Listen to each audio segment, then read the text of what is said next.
കുമ്പിടി ഒരു സംഭവമാണല്ലേ.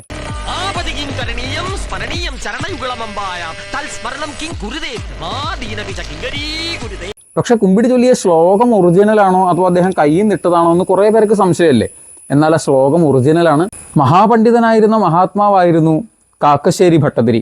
അദ്ദേഹം കോഴിക്കോട് സാമൂതിരി രാജാവ് നടത്തിയിരുന്ന രേവതി പട്ടത്താനം എന്ന സദസ്സിൽ വെച്ച് മത്സര രംഗത്തിൽ വെച്ച് തമിഴ് പണ്ഡിതനായിരുന്ന ഉദ്ദണ്ഡ ശാസ്ത്രികളെ തോൽപ്പിക്കുന്നതിന് വേണ്ടി ചൊല്ലിയ ശ്ലോകമാണ് ഇത്.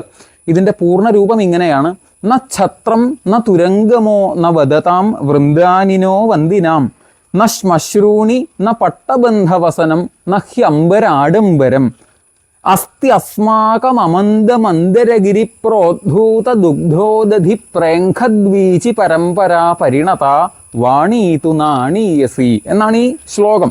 ഇതിൻ്റെ അർത്ഥം ഏകദേശം ഇങ്ങനെയാണ്: ബാഹ്യമായ രൂപം കണ്ട് അങ്ങ് ഞങ്ങളെ വിലയിരുത്താൻ നോക്കണ്ട. ബാഹ്യമായ രൂപം നോക്കിയാൽ ചിലപ്പോൾ ഞങ്ങൾക്ക് കുതിര ഉണ്ടായിരിക്കില്ല, ആഭരണങ്ങൾ ഉണ്ടായിരിക്കില്ല, ഞങ്ങളെ സേവിക്കുന്നതിനും സ്തുതി പാടുന്നതിനുമായിട്ട് ധാരാളം ആളുകൾ ഉണ്ടായിരിക്കില്ല. ഇങ്ങനെ ബാഹ്യമായ രൂപങ്ങളൊന്നും കണ്ട് ഞങ്ങളെ വിലയിരുത്തണ്ട. പക്ഷെ ഞങ്ങളുടെ വാക്കുകൾ അത്രത്തോളം ശ്രേഷ്ഠമായിരിക്കും. അതുകൊണ്ട് ഞങ്ങളുടെ അറിവിനോട് മുട്ടി ജയിക്കാം എന്നങ്ങ് കരുതണ്ട എന്നാണ് ഇതിനർത്ഥം. കുമ്പിടിയും കാക്കശ്ശേരി ഭട്ടതിരിയും തമ്മിൽ ഇങ്ങനെ ഒരു ബന്ധമുള്ള കാര്യം നിങ്ങൾ ആദ്യമായിട്ടാണ് അറിയുന്നതെങ്കിൽ ഒന്ന് ഷെയർ ചെയ്ത് കൊടുക്കുക. മാത്രമല്ല, കാക്കശ്ശേരി ഭട്ടതിരിയെക്കുറിച്ചും ഉദ്ദണ്ഡ ശാസ്ത്രികളെക്കുറിച്ചുമുള്ള പൂർണ്ണമായ വീഡിയോ ഞാൻ വിശദമായിട്ട് പറഞ്ഞുകൊണ്ട് യൂട്യൂബിലും ഫേസ്ബുക്കിലും അപ്ലോഡ് ചെയ്തിട്ടുണ്ട്. അത് താല്പര്യമുള്ളവർക്കൊന്ന് കയറി കാണാം. നമസ്കാരം.